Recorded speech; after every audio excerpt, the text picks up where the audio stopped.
Hey, what's happening, everyone? This is Cam. Welcome back to Get a Load of This Trucking podcast. I'm excited to come in today. Fall is in the air. We're coming into the final quarter, and I know for most of you guys, that means busy season, which is going to be a welcomed reprieve from, I feel like, the first two quarters of the year, as it was a little rough coming out of that, and rates were down, fuel was up. Parking's always an issue, but I am seeing some good stuff. I mean, the fuel was coming down, the rate trend was coming up for September, so I'm optimistic coming into the final quarter. Plus, obviously, everyone knows for the consumer spending, it's going to bump some of those dry freight loads coming in and out of places. Harvest season is upon us, so I know that's a busy time for a lot of you guys. So hang in there, and the guys that did hang in there, you're going to reap the rewards and benefits. So keep sticking at it. But I'm pumped today. So we've got a guest who has an extensive background in transportation. I'm going to introduce him here in a sec. And before I do, I know that we don't typically talk a lot of insurance, and don't worry, we're still not going to talk a lot of insurance, but this gentleman's coming from Travelers, or Northland is probably what you guys know that company as. But I think he's a huge asset, and he's instrumental in a lot of the success that he provides with fleets and his background and stuff. So I want to welcome special guest Roger J. Whitworth. Roger, how you doing? Good morning, Cam. How are you? Thank you for Oh having me. man, I'm good. Yeah, it is morning for me, but you're coming out of a different time zone, so I think it's probably closer to your afternoon lunchtime would be my Yeah, guess. oh no, it's lunch. I'm missing lunch for you, brother. Oh, I feel blessed. Just that extra fast. It'll help you. It'll help There you your go. body. It'll be good, man. We'll be Uh, okay. yeah. So you're coming out of the Northeast. Yeah, exactly right. My home is just a little bit east of Springfield, Mass, but my whole life has been spent in Northeast, Massachusetts in particular. All Absolutely. right. How's the weather holding? We still had a 70-degree day here in Spokane, Washington. What are you guys looking at? Yeah, no, it was rainy all weekend. It started out foggy. Now the sun is up, and dude, it's going to be 80 tomorrow, and I'm already feeling Hey, cool. hey. Welcome to fall, right? In the Northern Hemisphere, you just never know what you're going to get. Rain, sleet, snow, hail, There you summer, go. back to winter. At least that's how our weather operates. So, and I know a lot of the truckers running on those northern lines, they'll start to get snow delays and that kind of stuff coming, winter advisory warnings, chain up things. It's coming into that season now. We're coming upon it. Yep. And then there's that super El Nino. I don't know what's super about it, but we Oh, got to be geez. ready for it. Yeah, I guess. I think a good job would be a weather forecaster. What do you think? Yeah, you can be wrong and still keep a job. Come I think on. like be wrong 98 times, you get it right twice, and it's like, oh, you're good. We'll just keep it going. Roger, I'd love the folks. So you're a senior transportation specialist in risk control. So, from a high level view, or maybe layman's Sure. terms for folks that probably don't understand what that is, chat about what it is you do, and then about Northland a little bit. So I love Northland and Travelers Insurance. They're great. They're one of the premier transportation and trucking insurance products, Yes. not only in that space, but obviously they have a wide array of folks that they can help. But since we're talking to truckers and transportation, let's focus on that piece. Sure, absolutely. So I spent about 30 years in trucking before I came over to insurance, and I thought I was going to coast up until I retired. And the long and short of it is that the insurance industry is ever changing, ever morphing. And I am, as you said, in risk control. And basically, what I do is I go out to the customers and I look to see where they may have some vulnerabilities, whether it be in compliance or litigation mitigation, and I help them cover those gaps, seal over those gaps. And it's been quite the learning curve and quite the challenge. And I've gotten to meet so many wonderful people. But basically, that's what risk control does. After the underwriter writes the policy, binds the policy, we go out and we talk to that customer. We're the face of the company. And when they have challenges, they often reach out to us. And then we provide that liaison, that go between underwriting, claims, and risk control. And it's been a wonderful ride, a wonderful. it's been so amazing, and there's so many people out there, and I got to tell you, Cam, I've never been prouder of people in our industry. Most of them are solid, good people just struggling to make ends meet and looking for any way they can to just help their people out, help their customers out. What a wonderful group of people in the transportation industry here in the great old US. Oh, it is. And I've used the word resilient numerous times on past episodes because that's truly what it is too, man. And um, Truly. cyclical is definitely hand in hand with trucking. And if you were in for 30 years, the ups, the downs, you know, the seasons that these folks face and that kind Yeah, of stuff. the I challenge. find it fascinating. So you have 30 years in trucking. We'll get to that. Well, actually, no, let's go all the way back. Let's go Oh, to kind of your roots. What did you do in trucking? Why did you get in trucking? I always find that very fascinating. Usually it's some sort of family connection or what have you. sure. But then what's even more fascinating to me is you went from trucking to insurance. So Yeah, like, yeah. let's we'll get up to that. So start at the beginning, Roger. Tell Kind of a us about your background, different bud. path. Yeah, it was kind of a different path. Well, my grandfather drove for roadway for 35 years before he became a local Teamster president here in Springfield. And he used to tell the stories. And of course, there was a different time back then. And my family wasn't well off. So I never went to college and I started having kids. And lo and behold, a position opened up at Consolidated Freightways on the dock. Now, I don't know if any of your listeners remember Consolidated Freightways back in the day, Cornflake, CF, long, long time ago, a union company. And we used to haul pups and then tandem 45s. And I worked on the dock for a couple of years. And,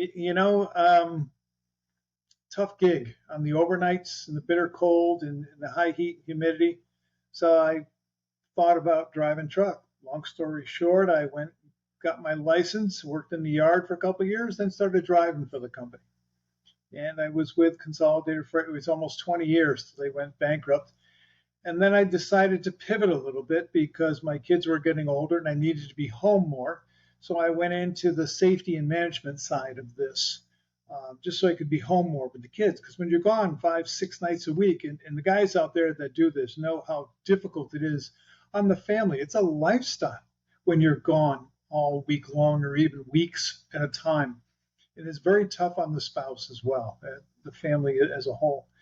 So I pivoted into safety and management so that I could be home nights and weekends, and that turned out to be a wise move. It just took a while, but for somebody who never went to college, I learned that the trucking industry is a very uh, viable profession, and it's an honorable one, and you can do well by your family if you're diligent and well intentioned and passionate, and that's what I did. So I've managed, I've taught, I've been a lead instructor for a national company, uh, been involved in a couple of DOT audits, numerous litigations, 4 fatality investigations.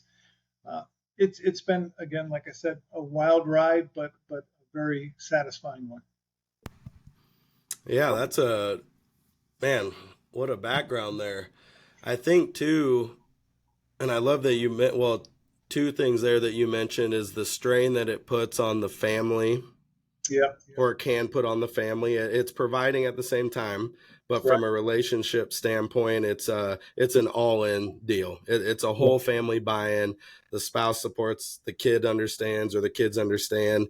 They yeah, understand what mom or dad is doing, on a day-to-day basis, and the sacrifice that they're doing to make sure that the rest of America keeps moving and we are able to eat and get medicine and be able to, we have our desk and all the stuff that came off the back of a truck here, which is very noble. So I love that you highlight that.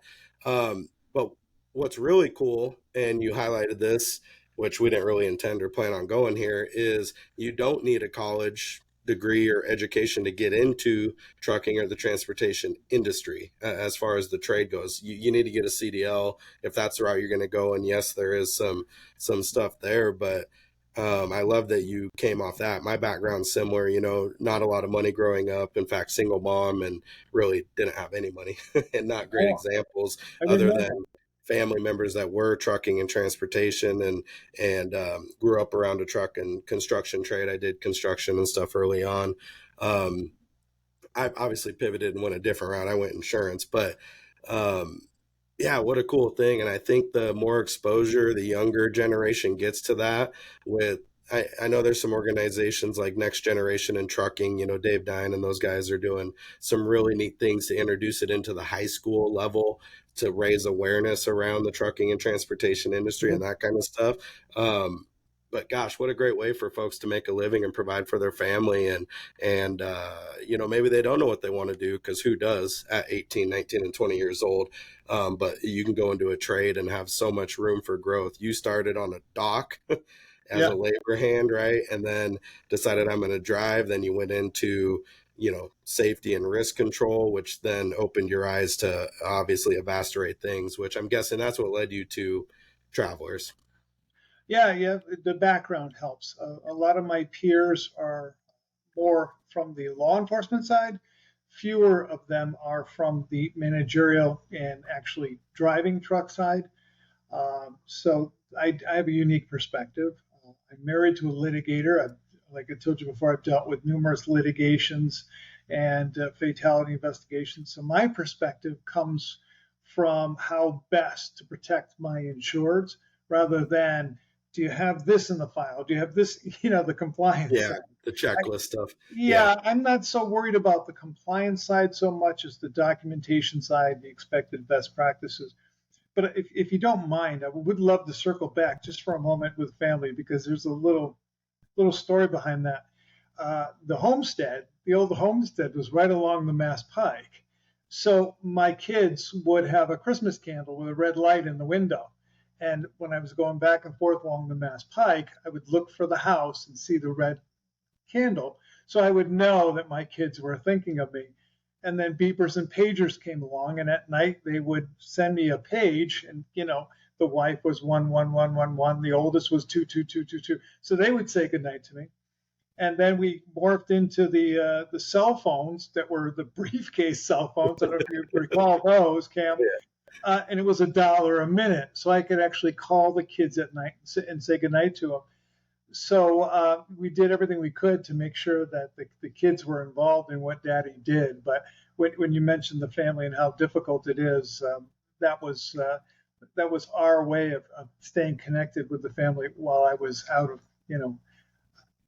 of sight, so to speak. But yeah, the ride I was on was very unique because I came at it from a different angle. I have a very unique perspective in what I do.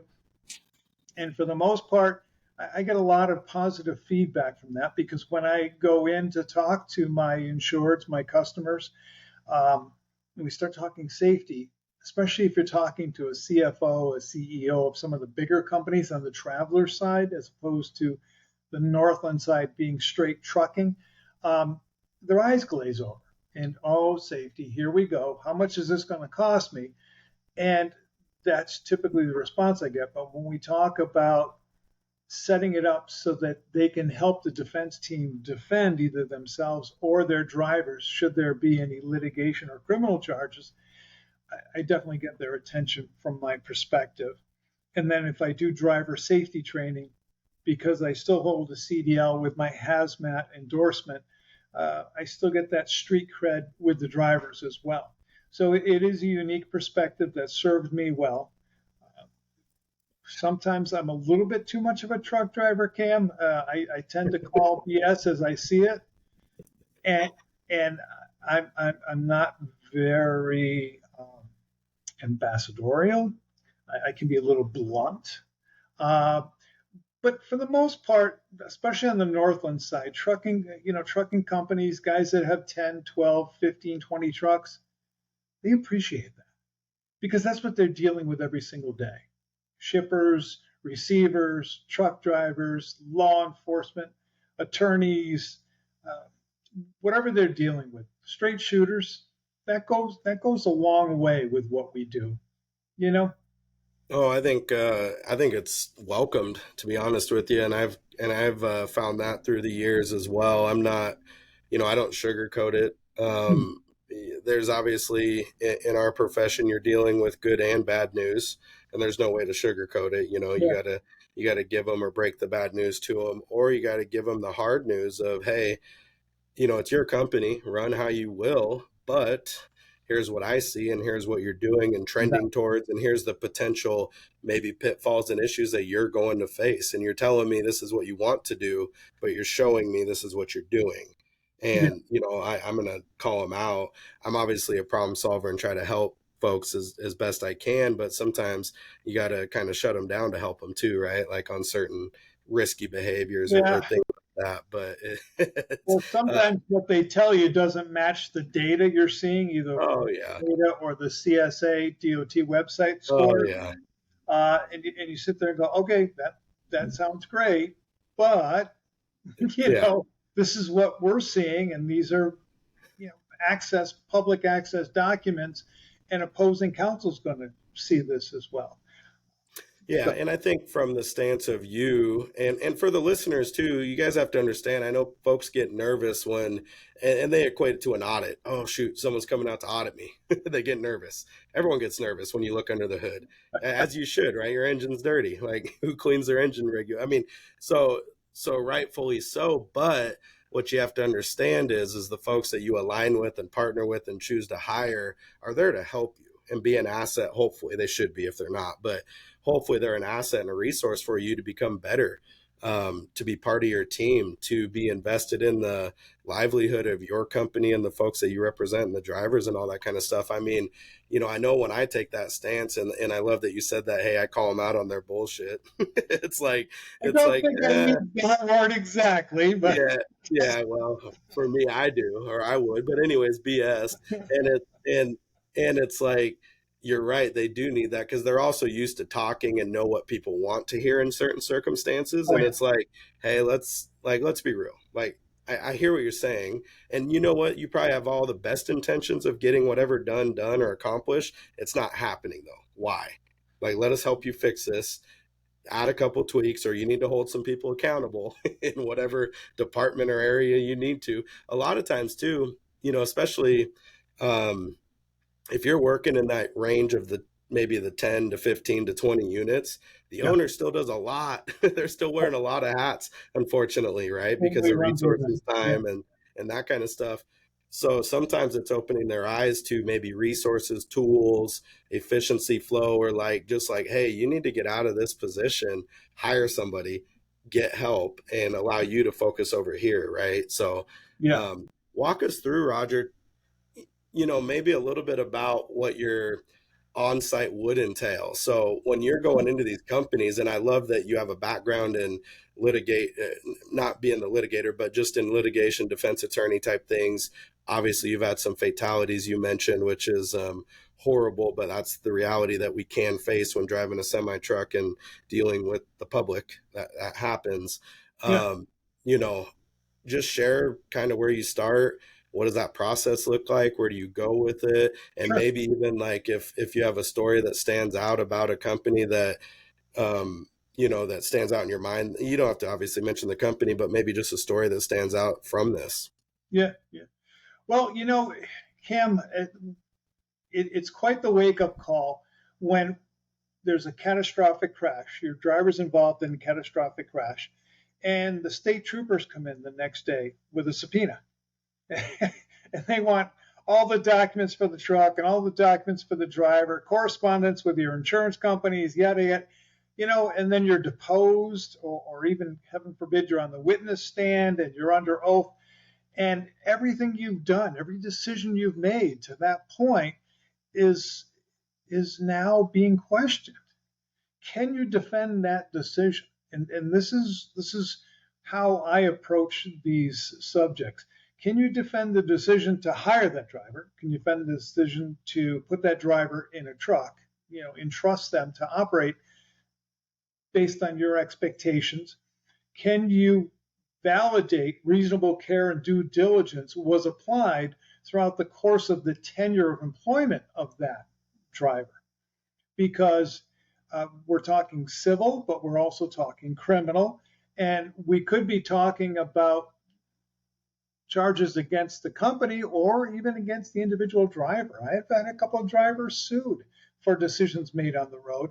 And I had one driver that was charged with criminal charges and eventually ended up taking a plea deal and going to jail for 7 years, all because he wanted to watch a movie while driving. So he put his smartphone on the steering wheel and was watching a movie while operating on a Friday afternoon at 4 o'clock during rush hour. So many times lives are changed in a split second, and those decisions, those choices have consequences. And the reality is you may be called upon to defend. So when I go in to talk to my insureds, I really do look at reasonable care and due diligence applied throughout the course of the tenure of employment, but also, is it documented? Can you hand that to my defense team? Because if you can't hand it to the defense team, Cam, it never happened. It's not admissible. It's not evidentiary. And any vulnerabilities that are found through patterns, trends, roadside inspections, whatever it is, are hooks that opposing counsel could latch onto and worry at until they portray you in a negative light. So what can you give that defense team to counter that and portray you in a positive light? So we talk about things like driver safety training. Now, you and I just met a few weeks ago, but I would imagine you do know or have someone within the family that's a white collar worker and has to get continuing education credits in order to maintain some sort of certification, right? Yep, absolutely. Well, the profession of truck driving is very similar to that. Are you demonstrating your expectations, your behavioral expectations through the use of driver safety training during orientation? What are you doing for continuing education throughout the year? Semi-annual, annual, quarterly. And most importantly, what are you doing remedial, post-incident, maybe even a post-near miss? Are you giving that driver the tools to grow and learn from any mistakes or errors they've made? And can you prove it? Can you hand that to my defense team? And if you can't, it never happened. So driver safety training is paramount. A cell phone policy is very important. How are we dispatching? Are we talking to our drivers on the phone while they're operating? You knew or should have known they were operating and failed to act? That's a form of negligence. What about their personal cell phone? Do you have written expectations as far as what we can use the cell phone for? Ideally, our defense teams would like to see us an annual cell phone pledge, a standalone cell phone pledge, reviewed and signed annually. Ladies and gentlemen of the jury, here's Cam's cell phone pledge, 2020, 2021, 2022. Here's some driver safety training we did. Here's some counseling we did with Cam. We've done everything we could to ensure that Cam understands what our expectations, our behavioral expectations are. And then we could certainly get into telematics and drive cams, dash cams, video camcorders of some kind, because if a picture's worth 1,000 words, then a video's worth 1,000 pictures. I don't know, have you ever been in an automobile crash yourself, Kim? Yeah, I've been in a couple. And yeah, it's traumatic too, right? And you don't recall. It's hard to get the steps of what do I do in a crash? What do I need to do in it? You know what I mean? Yeah, Yeah. it's not good, especially if you get hurt. When adrenaline's dumping into your system, this goes Yep. offline. Your fine motor skills go offline. So they need that phone a friend. So we've always made sure we did that. But the reality is, more often than not, it's a he said, she said situation, whether it be, somebody ran a red light and got T-boned, suicide Yep. by truck, an unsafe lane change, whatever it is. But for whatever reason, law enforcement doesn't trust us as truck drivers, as professionals, as much as they trust the motoring public. I can't tell you how many times I've used dash cam footage, vehicle video system footage, to exonerate my drivers from allegations and false claims. About 90% of the time, I've used those systems to exonerate my drivers. So to send a driver out in today's litigious environment without giving them tools to protect themselves, we're doing them an injustice. So we need to sit down and look at what we've got in place. How can we improve it? What can we do to protect our team, our drivers, our dispatchers, whatever it may be, when they're operating in safety sensitive functions? It comes right down to CYA in this world. And It it's really does too. And I think training and repetition of training to get people to understand what to do in the event of an incident, post incident, and preserving the facts and the scene and the data and all that kind of stuff, and the first calls and the steps they need to take are huge. And I preach this, as does everyone, obviously, from our side of the house. And then truck drivers or the owners need to hear this and understand, if it is not documented, it did not happen. yeah, yeah, Oh, I mean, I can't even state that enough, because you talk about, it's like, oh yeah, well, we do safety briefings every morning. Great. yeah. How do we know that though? How do you know Right. that? Prove it. Do you have minutes? Did people sign off? Did people check in? Did people check out? What Yeah, were the topics discussed? The educational trainings, the ongoing training things, the same. Is there some sort of certificate, or do they get something for completing the trainings? Which I think can go two ways too, because it's a way to recognize your drivers. It's a way to grow and improve your drivers. yeah. Even the old timers, right? They might need a reminder every now and then. They might need those white lines to fall within on the road, if you will. Little bumpers because Yeah, we sure, take bumpers. shortcuts. Yeah, but Shortcuts are the fastest way to an accident. Yeah, whatever we need to know about. And cell yeah. phones, you talk about Unit being our connected with the family, and you talk about the progression, like you said. Hey, we went from a red candle to a pager to a brick cell phone to, no doubt, video cell phones. Just the technology capabilities these days are amazing. It's a blessing and a curse, however, though, especially when you're driving with the distracted driving. You mentioned you had to this litigation with somebody who was watching a movie driving down the road, right? I Yeah, can't, some people can't even listen to what's going on and then pay attention to the road, let alone trying to look down going 65, 70 miles an right. hour. You look down for 30 seconds and it's like, oh, I'm 3 football fields down the road by the time I pay attention again. But folks just, I don't know if they get comfortable, complacent. I don't know. I'm not really sure, but that annual cell phone pledge, what a great idea. Because I know most folks implement a policy. When you sign Yeah, on, you sign a handbook, you know, yeah. This I, thing.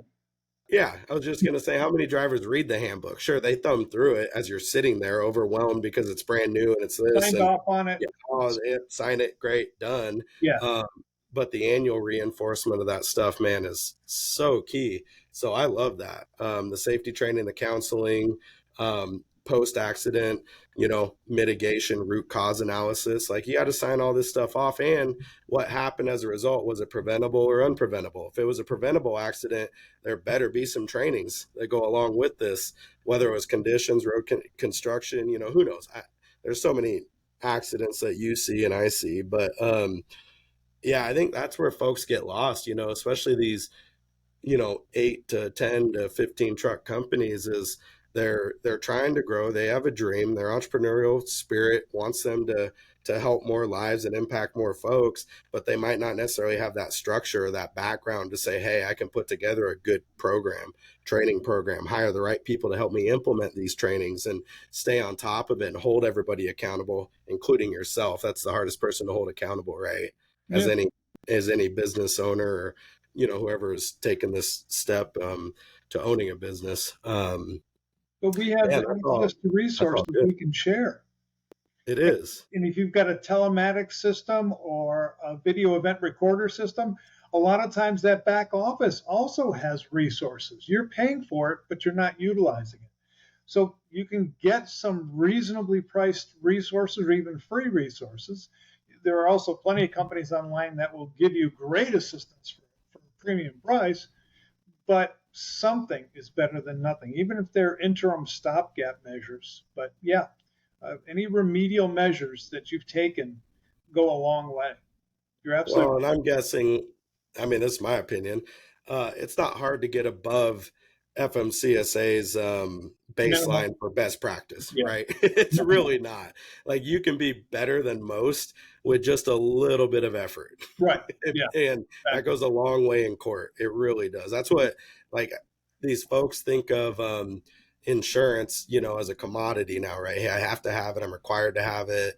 Geico says I can save money and all that, whatever. It doesn't really matter. Bottom But the line. fact of the reality is, in a truck, you will have an incident 1 out of every 3 years. Might not be your fault, might be your fault. As Roger just alluded to, though, the public thinks it's your fault, even though Right. you're the professional with the CDL and you're the one that knows the road how to drive better than any four-wheeler that you're going to encounter. It's still your fault. You're the rolling ATM in the eyes of a lot of these venues, unfortunately. And it's the Yeah. world we live in. It's what we're fighting. It's what ATA is fighting. It's what a lot of people that are lobbying for the trucking industry have to deal with every single day.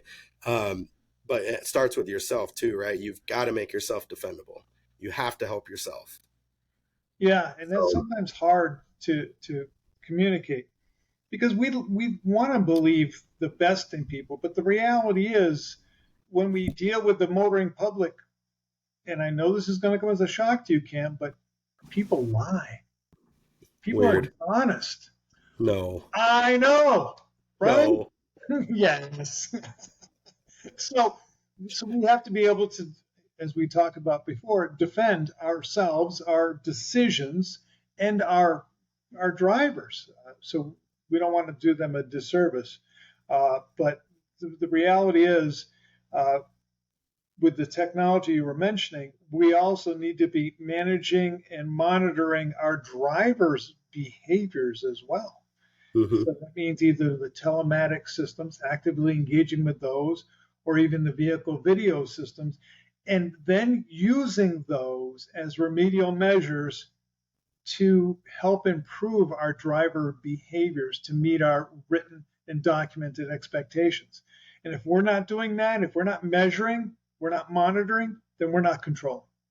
Yeah, Now you're just a passenger, you know? key performance indicators, right? You can't Exactly track what right. you don't measure. Yep.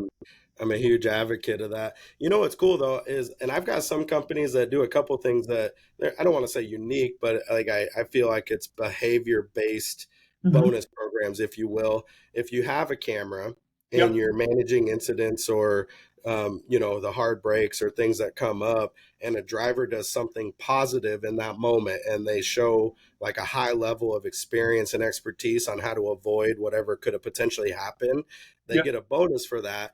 But what's super cool about it is the driver then gets that opportunity to tell about it and share it with the rest of the team, because the good drivers want the rest of the team to be good drivers. If a Mm. company is, you had mentioned early on, safer FMCSA, the safety scores, CSA, all this stuff that come into play. If you have a company that starts performing poorly in safety, out of service, vehicle maintenance, driver fitness, all that kind of stuff, what happens? The company then gets pulled into the scales frequently.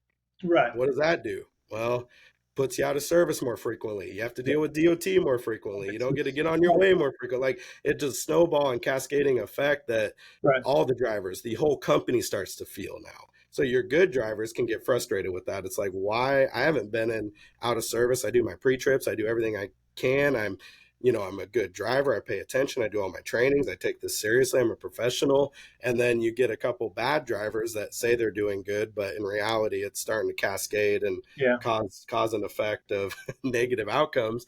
And it's like, well, shoot, now I'm getting pulled in the scale every single time. Yeah. How sweet is that? Right. Yeah. And so they Dragon. want to help. They want to share. They Yeah. want to do all that stuff. What's But because you're one thing, obviously with your experience, the background, and then you're in a lot of organizations. What's one uh, area that stands out to you that could use attention kind of across the board or in most companies? Like maybe an area that they just overlook, oversee, maybe neglect, or think that they're doing it correct, but in reality, it's like it's not a super solid system. hmm. Well, that varies so much because, to be honest with you, part of my work is travelers, and those are the bigger fleets. And then a lot of my work is Northland, which is the smaller 10, 20. So So let's break it up to your large and then small. Small first. Let's start there. okay. With the small ones, it tends to be informal. A lot of things are done with a handshake or just a private discussion with Billy Joe Bob, you know, rather than actually documenting. So the smaller companies, the owner is, or even the manager is on site 6 days a week, and they're engaged with all the processes, but the failure to document. It's informal and poorly documented. The bigger companies tend to have more formal processes, far more consistent with their documentation, but they treat drivers as if they're numbers rather than actual people. So you've got that um, disparity between the two different types, which can be very challenging. So you have to keep an open mind when you go in. You have to look to see what the business class is. What are we transporting? Is it private? Is it for hire, flatbed, reefer, whatever it may be, tankers, whatever it may be, and then assess it based on those differing criteria, different structures. More often than not, with the Northland, it's the sole operator, and they're engaged with everything from the dispatching to the HR to the driver counseling, and they're so busy. They're so busy. It's such There. a stressful environment. Just making those deliveries, the operational focus tends to be the priority, and then things as far as documentation fall to the wayside. And that's the Achilles heel of the typical Northland customer, is that informality and that poor documentation, as opposed to the larger companies that have a full-time safety manager or a full-time HR department and can do that formal structuring. And the disparity is sometimes very difficult for people to handle, you know? No, I think that's good. And I think it's good to shed light on that for folks listening, because it's a chance for them to reflect and really kind of, you know, look internally and say, hey, are we doing a good job on this? Recording might be as simple as everyone has a cell phone. You record the meeting and then you put it in a file, you know, or transcribe it. There's services that Yellow transcribe paper, conversations. legal pad, something. Yeah. Yeah, there's all kinds of stuff with the AI and the technology coming out. Um, I mean, your possibilities are endless. It really is. It can be overwhelming though. And I know a lot of folks, you know, going back to the cameras, don't want Big Brother watching. Drivers are against cameras, especially when you get driver facing cameras and that kind of stuff, because, you know, they don't want to be that vulnerable. And a lot of owners don't probably want to know the truth of what's happening in their rigs sometimes. They want to think it's all good. They want to Yeah. think everyone's paying attention and not putting their foot up on the dash or watching a video or whatever the case is. But I think that the 360 view cameras, the driver facing cameras, and you keep in mind they're only active during operational times anyway. They're shut down when you're on break or your mandatories, but they can really help exonerate you and they can help make you defendable. Also, on the flip side, if you're liable and your duty is to make somebody whole again or pay for the damages that you caused, you're kind of owed to have to do that anyway. Mm. You know, I mean, people worry about that, but the reality is like you said, in today's litigious society, you've got to protect yourself, and that's probably the easiest thing to do for that. Mm. So I think that's amazing. I think that's a huge service too. I do want to highlight. I really do want to highlight what Travelers and Northland is doing and offering as a service, as a courtesy, as a partner to those. And I work closely with Travelers. I work closely with Northland. Yep. I think this is a great service. I really do. So if you want, Roger, spend a minute. You know, you can even reflect on that from your perspective, because you have a background in trucking and transportation. I'm sure when you started, it's like, oh gosh, insurance, here we come. You know, it's like, oh, okay, we got to deal with the suit. Okay, we're going to tell him what he wants to hear. He'll go on his way. And like, we're out, you know. But what's like, reflect on that for a sec, like, because I know that you're passionate, obviously, and I've talked to you. I know that you're passionate, and your mission's to help the insureds and the trucking industry as a whole. So Yeah. Well, a lot of times I go in obviously, and I don't want to be tooting my own horn, but from a knowledgeable base with a unique perspective, but it's also independent observation. Sometimes you're so involved in the day to day that you're in the forest, so you can't see the trees, if you know what I'm Yeah. saying. Yeah. I'm probably mixing my metaphors, don't tell Nah, I me. love it. But the point being that sometimes you're too close to something, and when somebody looks at it from the outside and goes, yeah, that might be a challenge for my defense team to defend that decision, you know. So sometimes it's just simple things that fix this. I mean, we all do MVR checks, right? Most of us will do criminal background checks because we don't want anyone with impulse control or anger management issues operating our equipment. Many of us run the PSP. I'm sure you understand what a PSP is. So you get a list of convictions with the MVR, you get a list of allegations with the PSP, and walk the applicant out to their car. Just take a look at their car, because the condition of their car is what your truck's going to look like in 6 weeks. And if it's full of trash and it's dirty and it's disgusting and it's filthy, you go into a scale house with a truck like that, what's going to happen? That DOT officer knows that the character of that driver indicates there's going to be some gaps. Pull it around back. Let's take a real close look at this one, shall we, fellas? So I start basically with the human being. The human error accounts for 94% of all crashes. So start with the character of the person you're willing to entrust your good name and your equipment with. Trucks aren't cheap anymore. Dude, have you No, seen the price of no. trucks? Oh yeah, 200K, 220K. A used one you can get for OMG, 75, 80K. It's amazing. incredible. And then Yeah. you throw a trailer and then you throw product and they're running down the road with $350,000, $500,000 worth of goods. And you just don't want to entrust that to anybody. But on the other hand, Cam, getting a good driver is so hard because most of them, and not to be ageist, but a lot of them are boomers, Yeah. because that's what we've been doing our life. And that bubble's going to burst. We need to get, as you mentioned, the younger people, women in trucks, veterans in trucks, minorities in trucks. We need to get a greater group of people operating these pieces of equipment, so that when the boomer bubble bursts, we've got those people to fill that in. Um, but oh, just lost my train of thought there. But the reality is, this is an ongoing thing that has to be done. But we need to put people of character into these trucks. This whole process of getting good drivers. I remember a time when I had to hire 30 drivers in 30 days, and it took me 2 years to purge the bad drivers I hired in those 30 days. I had to fill a contract, 30 drivers in 30 days. I did it, but it took 2 years to purge. So, Yeah, and I think that that's important to recognize because, um, with the folks going out of business, the freight capacity, those that did a good job securing relationships and lanes and future opportunities now have to come to the table and fulfill those agreements, right? yeah, And a lot of them aren't set up to be freight forwarders or brokers. In fact, they don't. A lot of them don't need that headache because I don't think they understand it correctly. You can't just sub haul freight and do some stuff. But anyways, and I'm getting that now. I get these companies and it's like we have to hire 20 drivers by the end of the year. yeah, Well, now you're going to start looking at, okay, we've school. got our handbook in place, we've got minimum standards, we've got all these things in place, but you're going to test that now because of the driver pool. What's available? Who can I hire?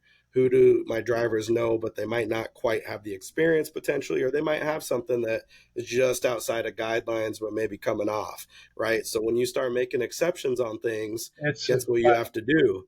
You have to document that exception, or it's black and white. I mean, you hired this person outside of guidelines, so that can be a problem. I think it can be overcome. I think with a good, proper write up and explanation and reasoning and probationary period and training and countermeasure. here's management and oversight. Here's what we're going to do to ensure maybe team drive for a bit on an easier lane, and this is what we're going to do to educate, strengthen, get them up to speed, get them to where we see fit. Great, that's all documented. You can work with that, I feel like, in court. But if you just hire them, put them in a truck, off you go with the 500K that you mentioned, It's not Yeah. going to bode very well for you when something happens. It's really not. And they just don't have the experience. It's not even against people that want to get in the industry or just got a CDL or anything like that. Let's be real. I mean, you said, have I been in a crash? Yes, I was still crashing my car in, late teenage years, and I had experience. I drove for a couple years, like, why can't I drive? But it's Right. reality though. You just don't have your butt in the seat for enough time, and you don't have that experience and that ingrained instinctual things that are going to need to be done when something comes up. Anyone can hold a steering wheel in a straight line or a relatively easy lane when nothing happens. In That's good not, weather. yeah, and that's not the issue. It's when something happens suddenly, when someone makes an irrational decision, when someone tries to brake check, when construction hits, weather hits, ice conditions. I mean, all these things start to come into play that driver might not even realize, like, oh, I've got 80,000 pounds behind me. How long Yeah. does it take me to stop in good conditions, let alone bad In conditions? winter. Yeah. So there's so many things to consider on that when people start thinking about, I got to fill this order. I got to hire 30 drivers, as you said, in 30 days. What does that look like? Well, for Roger, that ate the next 2 years of his life Yeah. trying to purge and repent on his bad decisions. Yeah. It sounds like.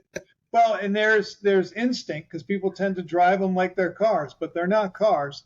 Let's take wildlife for example. You drove. We Yep. don't swerve for wildlife, and it breaks your heart if you make contact with with Bambi or whatever the case may be. But the reality is, if you swerve, you probably won't recover from that. No. So you have to overcome those instincts to swerve because of a dog or what have you, and it is so hard.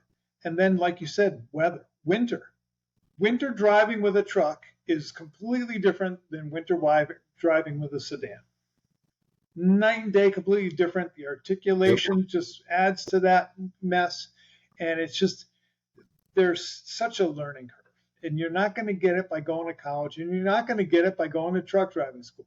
You know what? Yep. I taught truck. You know what truck driving school gets you? How to pass the state test to get a CDL. Yep. That's what they teach you. Yep. We used to teach it. This crack, you turn the wheel this way. When you get to this crack in the pavement, you turn the wheel this way. Hey, the guy can do an alley dock.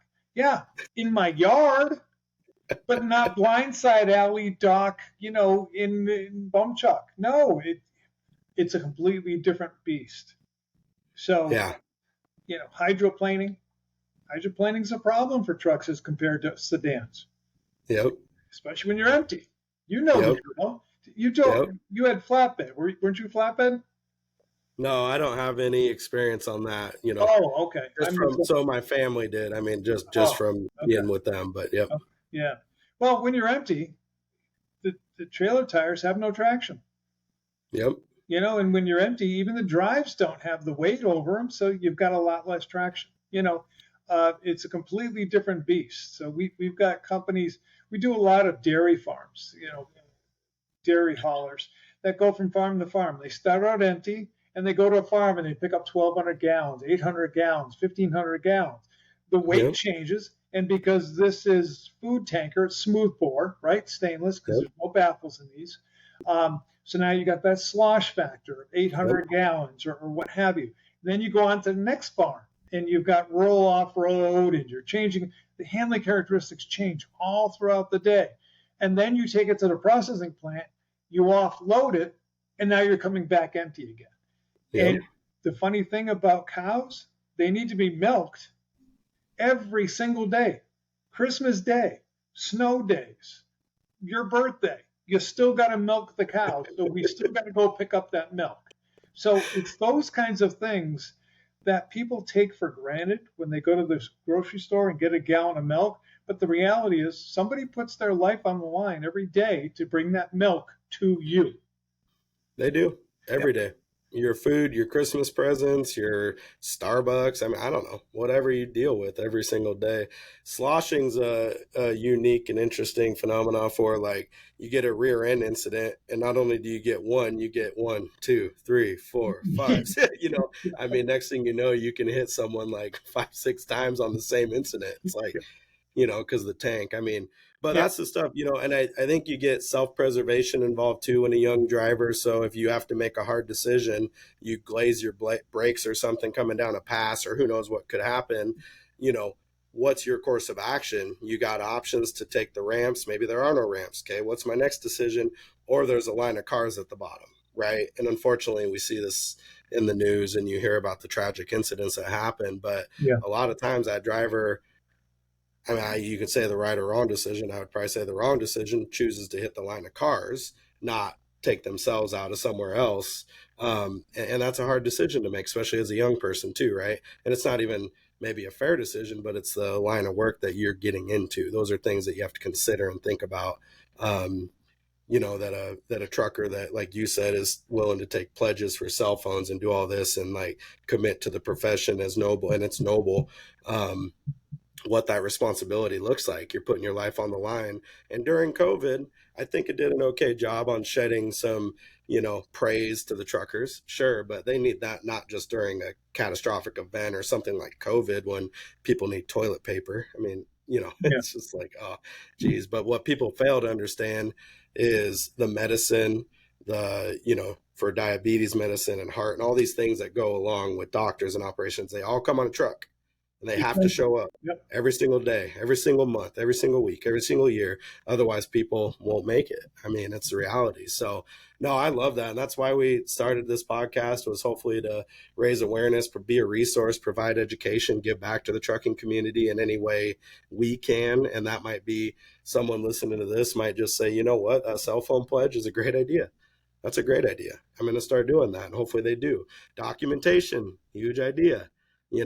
There's a balance too. When you get big enough, they're not just numbers, right? You got to do some leadership training to get people to understand how to connect with their team and make sure you understand they're real people too. And you got to check in, because what happens outside of that truck also influences how they act in the truck.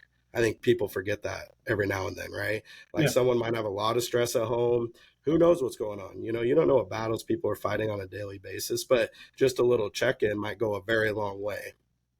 Yeah. So, And no, man, you and I could talk for hours. I mean, we've we got could issues with obviously, parking but spaces. We've got issues with shippers and oh, geez. receivers, delaying drivers. We've got, like, as you said, law enforcement that hates us, the motoring public. We could go on and on for hours and hours, bro. But yeah, I do what I can to give back to the industry that's been so good to me, as you and your team are doing. We try to be good partners. There are times when we have to actually, like you said, call it as we see it, blunt. But yeah, I owe this industry so much, and I try to give back every time I meet with a customer, just to educate, because I've led a blessed life, and I want to make sure that other drivers out there have that same opportunity. And it is getting so hard for them right now, Ken. It's just incredible. Like you said, you mentioned diesel prices, rising costs, brakes. Brake jobs are expensive. Tires are ridiculously priced. Oh man, it's insane. Petroleum based. Finding good mechanics, finding a good technician, finding that parking spot. And for those that are running their own rigs, after you're done driving, you don't just to walk home, because now you got to do the documentation, the IFTAs, and oi. Well, and how many of them, wrench on their own rigs, their equipment, do their own Yeah. service and all that kind of stuff, man. You're right. I think it was a great conversation. I know there was a ton of stuff in there folks can really resonate with and take from this. And I know you're busy, Roger. I really do appreciate you spending time Very kind coming of on you. with us, sharing your background, the experience, some of those stories. Very neat. Thank you. Thank you so much. I really do appreciate it. It was my pleasure, Kim. Yeah. Take And care. truckers, stay safe. We appreciate you as always. And keep on keeping on, man. All Yeah, right. but Okay. Thank you. be well.